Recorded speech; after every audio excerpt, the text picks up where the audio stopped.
12ই জানুয়ারি পিকলুর জন্মদিন। এবার ওর 68th birthday. তাই আমাদের সকলের এবারের প্রয়াস হলো, স্পেশালি সুমির, যে আমাদের যে ভালো ভালো মেমোরিজগুলো আছে সেগুলো সবাই শেয়ার করা, যে পিকলু কেমন ছিল সেটা জানার জন্য। আমার সঙ্গে পিকলুর বিয়ে হয়েছিল 26শে জানুয়ারি 1995, 30 বছর আগে। কিন্তু আমাদের সংসার জীবন ছিল মাত্র 9 বছর। আমাদের এই বিয়েটা অ্যারেঞ্জ ম্যারেজ ছিল। আমরা কেউ কাউকেই ভালো করে চিনতাম না। তার মধ্যে আমার যে পিকলুকে খুব একটা পছন্দ ছিল তাও না, কারণ এটা বাবার মতেই বিয়ে হয়েছে। কিন্তু যখন আমরা সংসার শুরু করলাম, আমরা গুয়াহাটিতে আমাদের সংসার শুরু হয়, দুজন দুজনকে জানলাম, চিনলাম, তখন দেখলাম যে পিকলু খুবই বড় মনের মানুষ এবং ও খুব ভালোবাসতো, আমিও ওকে খুব ভালোবাসতাম। ও আমাকে এতই ভালোবাসা দিয়েছে। 21 বছরের হয়ে গেছে, পিকলু আমাদের মাঝে আর নেই, কিন্তু মনে হয় আমার এখনো যে পিকলু আমার সঙ্গেই আছে, সবসময় আমাকে সঙ্গ দিচ্ছে এবং মনে হয় যে আমার যে কোনো প্রবলেম হলে ওই সলভ করে দেবে। তাই আমি দেখেছি যে আমার যতই কঠিন পরিস্থিতি আসুক না কেন, সেগুলো আমি খুব সহজেই এগুলো আমি অতিক্রম করতে পারি। পিকলু অনেকই বড় মনের মানুষ। ও খুবই সম্মান দিতে জানতো লোককে, শুধু বড়দেরকেই না, ও ছোটদেরকেও সম্মান দিত। আমি ওর থেকে অনেক ছোট হলেও আমার কথার ও সম্মান দিত, আমার কথার গুরুত্ব দিত, যেটা সাধারণ স্বামী স্ত্রীর মধ্যে খুবই কম দেখতে পাওয়া যায়। আমার জীবনে অনেকই স্মৃতি আছে, তার মধ্যে 2-1টা আমি সবার সঙ্গে শেয়ার করতে চাইছি। আমার যখন বিয়ে হয়, আমি রান্নাবান্না কিছুই জানতাম না। মা ও বাবা, অর্থাৎ শ্বশুর শাশুড়ি আমার, এবং বই দেখেই আমার রান্না শেখা। আমার রান্নার প্রতি সেরকম আগ্রহ তখন ছিল না, কিন্তু রাখতে রাখতে ওটার প্রতি আমার আগ্রহ জন্মায়। আমি তখন ম্যাগাজিন, পেপার, টিভি, যে কিচেন শো, এইসব দেখে নানান রকম ডিফারেন্ট টাইপ অফ রেসিপি আমি তৈরি করতাম। পিকলু খুব আনন্দ পেত, খুব মজা পেত। এবং আমরা যে বাড়িতে থাকতাম মাসি মেশো, মাসিও খুব এনকারেজ করতো এবং আমি খুব ভালো তখন রান্না করতাম, রান্না করার চেষ্টা করতাম এবং ভালোই লাগতো, সবারই খুব ভালো লাগতো, আমারও ভালো লাগতো। এইসব রান্না করতে করতে আমি রান্নায় বেশ পারদর্শী হয়ে যাই। তাই জন্য পিকলু সবাইকে খাওয়ানোর জন্য, আমার রান্না খাওয়ানোর জন্য ব্যস্ত থাকতো। তাই যেই আসতো তাকেই রান্না আমাদের বাড়িতে নিমন্ত্রণ করে খাওয়াতো। সে ওর বস হোক, অফিস কলিগ হোক, আত্মীয় স্বজন হোক, সবাইকে ওর বলতো রান্না করে খাওয়ানোর কথা। এবং রান্না করে খাওয়াতে হলে আমি যেগুলো ভালো পারি সেগুলো রান্না করে খাওয়াতে বলতো, এবং সেগুলো খেয়ে যখন ওরা খুব প্রশংসা করতো, খুবই আনন্দ পেত, খুবই মজা পেত। আর যদি কেউ প্রশংসা না করতো, ভীষণ রাগ হয়ে যেত, বলতো যে কোনো ম্যানার্স জানে না, যে এত কষ্ট করে রান্না করলো, ভালো কি মন্দ হয়েছে ওটা তো বলা উচিত ছিল। তো খুবই রাগ হয়ে তারকে মানে কি বলবো, তার উপর রাগ হয়ে যেত আর কি, যে এগুলো না বলার জন্য। এবার আসি রিতের জন্মের কথা। রিতের জন্ম 28 অক্টোবর 1998। রিত জন্মের আগে ডেট পেরিয়ে গিয়ে রিতের জন্ম হয়েছে। ও তখন নতুন কোম্পানিতে জয়েন করেছিল। ওর পক্ষে আসা খুবই কষ্ট ছিল এবং ছুটিও খুব কম ছিল। রিতের জন্ম কিছুতেই হচ্ছিল না দেখে ও বাবাকে সাহস করে বলতেও পারছে না যে বাবা মুনমুনকে নিয়ে চলুন। আবার ওর ছুটি শেষ হচ্ছে, ও বাচ্চার মুখ না দেখেও অফিস জয়েন করতে চাইছে না। এই অবস্থায় টুঙ্কির বরকে, মহেন্দাকে বলল যে তুমি বলো বাবাকে মুনমুনকে হসপিটালে ভর্তি করে নিতে। আমি হসপিটালে ভর্তি হলাম। আমি উডল্যান্ডসে ভর্তি হয়েছিলাম। ওখানে আমি তখন সকালে হরলিক্স খেতাম। ওখানে সকালবেলা আমাকে হরলিক্স দিত না বলে ও কি রাগারাগি। তারপরে আমাকে সুইট থেকে হঠাৎ করে বেডে শিফট করায়, তার জন্য রাগারাগি। ও সব সময় আমার কমফোর্ট, আমার সুবিধা, আমার যাতে কোনো রকম অসুবিধা না হয়, কোনো কিছু প্রবলেম না হয়, সেগুলি সবসময় খেয়াল রাখার জন্যই ও সবাইকে যা যা ইচ্ছা বলে দিতে পারত। এই সব জিনিস পাওয়া খুবই কঠিন। রিতকে পাওয়ার পর ও পাগল হয়ে গেল। রিতের পেছনে রিতকে স্নান করানো, রিতকে ঘুম পাড়ানো, সব কিছুই, রিতকে জামা কাপড় পরানো। আমার একটা অভ্যাস আছে, কোথার থেকে বেরিয়ে এসে আমি সঙ্গে সঙ্গেই জামা কাপড় চেঞ্জ করতে পারি না। আমি একটু রেস্ট নিই, কি আনলাম দেখি, তারপর আমি জামা কাপড় চেঞ্জ করি। তো রিতকে ওই জামা কাপড় চেঞ্জ করে দিত। ওই বলতো যে মা এখন একটু রেস্টে থাকবে, আসো রিত, আমি জামা কাপড় চেঞ্জ করে দিই। রিতকে খুবই আদর করতো। যাই হোক, এটাও রিতেরও দুর্ভাগ্য ওর চলে যাওয়াটা। যাই হোক, এইসব আমরা আজকে বলবো না।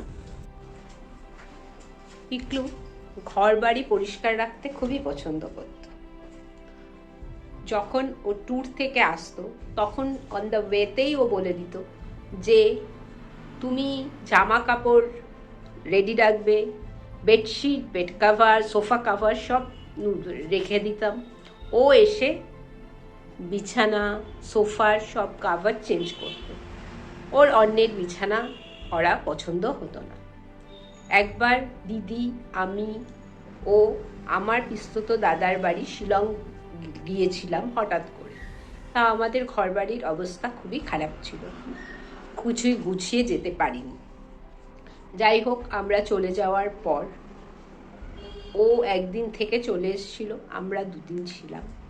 তারপরে যখন আমরা ফিরে আসি তখন ঘর বাড়ি এত পরিষ্কার দেখে দিদি বলল যে বাবা, এত পরিষ্কার কে রেখেছে। দিদি অবাকই হয়ে গিয়েছিল।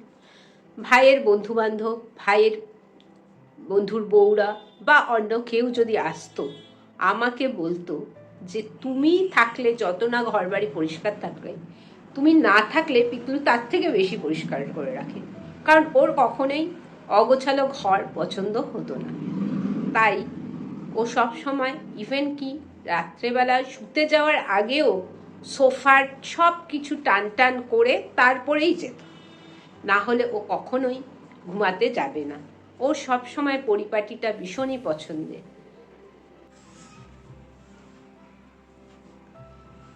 এবার আমি আর একটা ইনসিডেন্টের কথা বলছি। আমাদের বিয়ের পর আমরা গুয়াহাটিতে আমাদের যখন সংসার শুরু করেছি, তো আমরা বিকেলবেলা ইভিনিং ওয়াকে যেতাম। ইভিনিং ওয়াকে আমরা যখন যেতাম তখন আমাদের নানান বিষয়ে কথা হতো। এমন সময় একদিন আমরা যখন ইভিনিং ওয়াকে গেছি, তখন একজন বাইকে করে একজন ভদ্রলোক আসছেন এবং আমাকে খুব দেখতে দেখতে আসছিল। এই করতে করতে পিকলুর পায়ের উপর উঠে যাচ্ছিল। তো পিকলু খুব রেগে গিয়ে বলল, আমি আমার বউকে দেখতে দিচ্ছি, তাতে তুই সন্তুষ্ট না, আমারকে মেরে ফেলার চেষ্টা করছিস। তাহলে আমি খুব হেসেছিলাম, এটা আমার খুবই ভালো লেগেছিল, তাই এটা আমি সবার সঙ্গে শেয়ার করলাম। আমরা মাসিদের বাড়িতে ছিলাম। মাসিমা এসব খুবই ভালো মানুষ ছিল এবং আমাদেরকে ভীষণই ভালোবাসত। সবসময় পিকলু সকালবেলা ওদের বাড়িতে পেপার পড়তে যেত এবং বিকেলবেলা, সন্ধ্যাবেলায় আর কি, আমরা দুজন নিচে বসে গল্প করতাম। তো এটা আমাদের প্রত্যেক দিনই নিয়ম ছিল এবং ওদের বাড়িতে আমাদের অবাধ যাতায়াত ছিল। এই পিকলুর সঙ্গে ওরা নানান রকম গল্প করতো। কখনো পিকলুর সঙ্গে ওদের মনোমালিন্য হলে পিকলু রাগ করে এসে উপরে বলতো, মাসিদের ঘরে যাবে না, মাসির সঙ্গে কথা বলবে না, এইসব বলতো। কিন্তু মাসি আর মেশো যখন পরের দিন পিকলু যদি না যেত পেপার পড়তে, ওরা কলিং বেল টিপে বলতো, মুনমুন আজকে পিকলু কেন আসলো না পেপার পড়তে? তখন আমি ওকে গিয়ে বলতাম যে মাসি মেশো তোমাকে ডাকছে, বলছে পেপার পড়তে, তুমি কেন গেলে না? তখন ওর মনে মনে খুবই খুশি হতো, আর কি করবে ভেবে ও চুল ব্যাক ব্রাশ করা শুরু করে দিত আয়নার সামনে দাঁড়িয়ে, আর আমাকে বলতো চলো চলো মুনমুন, তুমি চলো, আমার লজ্জা করছে নিচে যেতে একা একা। তো আমি ওকে যেতাম, কিন্তু ওর একটা সব থেকে বড় গুণ ছিল, যেই গুণটা খুব কম লোকের মধ্যেই আছে, যে সরি বলার গুণ। ও মাসি মেশোকে সরি বলতো, মাসি মেশো খুশি হতো। ওরা আমাদেরকে প্রচণ্ডই ভালোবাসতো। যখন পিকলু থাকতো না, ট্যুরে যেত, তখন আমাকে খাওয়াতো। আমি যখন থাকতাম না, দিনের পর দিন কলকাতায় থাকতাম, তখন মাসি মেশো পিকলুকে খাওয়াতো। আমি যেভাবে যত্ন আত্তি করতাম, মাসিও ঠিক সেইভাবেই পিকলুকে যত্ন করতো। ওরা খুবই ভালো মানুষ ছিল এবং আমাদের দুজনেই খুবই প্রিয় ছিল। এছাড়া গুয়াহাটিতে ছিল আলিদা এবং বৌদি, আলিদার বউ, তারাও আমাদেরকে খুব ভালোবাসতো। তারাও আমাদেরকে খুবই যত্ন আত্তি করতো, পিকলুকে খুবই ভালোবাসতো। তার ছেলে পিকলুর সঙ্গে সিনেমা দেখতে যাওয়া, কোনো কোনো ইউফোরিয়ার গান শুনতে যাওয়া, ওর সঙ্গে টাইটানিক দেখা, আলিদার সঙ্গে মান্নাদের প্রোগ্রাম দেখা, খেলোয়াড়দের চিনি গোস্বামী, পিকে, এই সবই দেখা হয় ওর আলিদারই হাত ধরে। আলিদারাও খুব ভালো মানুষ ছিল, ওরাও আমাদেরকে খুবই ভালোবাসতো। পিকলু আর আমি যখন রীতের জন্ম দেব এবং যখন আমরা জানতে পারলাম যে আমি প্রেগনেন্ট, তখন আলিদা বলেছিল যে আপনারা বলবেন না কথাটা, আমি সবাইকে জানাবো। এই আন্তরিকতা আমি সত্যিই পেয়েছিলাম। গুয়াহাটি আমাদের খুবই আনন্দে কেটেছে, মাসির বাড়ি, আলিদাদের বাড়ি, মাসির বাড়ির জীবনগুলো আমার জীবনের সব থেকে স্মৃতি এবং আনন্দের মুহূর্ত, কারণ ওই বাড়িতেই আমরা ভাড়া থাকতাম। আমি যখন অসুস্থ ছিলাম, তখন আলিদার বৌদি এবং মাসি অনেক করেছিল। আলিদার বউ এসে আমাদের বাড়িতেও থাকতো, পুরো নিজের মতন হয়ে গেছিল এবং পিকলুকে ওরা সত্যিই খুবই ভালোবাসত। পিকলু ছোটবেলার থেকেই জন্মদিন খুব ভালোবাসত, তাই ওর জন্মদিন মা বাবা ছোট কাকু শুনি পালন করতে দেখেছি। পরবর্তীকালে আমিও করেছি। একবারের ইনসিডেন্ট বলছি। পিকলু কলকাতায় এসেছিল, জন্মদিনে কলকাতায় ছিল। সেই দিন ওর কলকাতার থেকে গুয়াহাটি হয়ে শিলং যাওয়ার কথা ছিল। তো পিকলু তাই সকালে কলকাতার বাড়িতে কেক কেটেছিল মাদের সঙ্গে, মা ও সুমির সঙ্গে। মা কেকটা আমার জন্য গুয়াহাটিতে পাঠিয়ে দিয়েছিল। তখন গুয়াহাটিতেও এত ভালো কেক পাওয়া যেত না। পিকলু যেহেতু শিলং যাবে, তাই আমাকে বললো যে রাস্তা থেকে পিক আপ করে নিতে কেকটা। খুব মন মরা হয়েই কথাটা বলেছিল। যাই হোক, তারপরে হঠাৎ কি হলো, পিকলুর বস হঠাৎ করেই বললো যে আজকে ট্যুরটা ক্যান্সেল করে দিচ্ছি, আজকে ট্যুরে যাব না। তখন ও খুব খুশি মনে মনে হলো এবং আমাকে সঙ্গে সঙ্গেই ফোন করে বলল, তুমি শিগগিরই সবাইকে ইনভাইট করে দাও, আর মাসিকে বলো অফিস থেকে তাড়াতাড়ি চলে আসতে, তুমি বাজারে যাও, গিয়ে বাজার করে নিয়ে আসো, আমি আমার জন্মদিন সেলিব্রেট করবো। এইরকম জন্মদিন মাও গল্প করেছে যে মা জানতো না, তবু কখনো কখনো মাকে এসে বলতো আমি তো এই বাড়ি ওই বাড়ি সেই বাড়ি নিমন্ত্রণ করে নিয়েছি, তুমি শিগগিরই লুচি ঘুগনি এসব বানাও, পায়েস টায়েস বানাও, আমার জন্মদিন সেলিব্রেট। ও জন্মদিন করতে সবসময় খুবই ভালোবাসত। তাই আমরা আজ 20 বছর হয়ে গেছে, পিকলু চলে গেছে, তবু আমরা ওর জন্মদিন সেলিব্রেট করি। এছাড়া রীত, ন্যানো এবং ছোট ছোট বাচ্চা যারা পিকলুকে দেখেনি, তারা পিকলু কেমন মানুষ ছিল জানতে পারবে। তাই সুমিকে অনেক অনেক আমার ভালোবাসা ও ধন্যবাদ।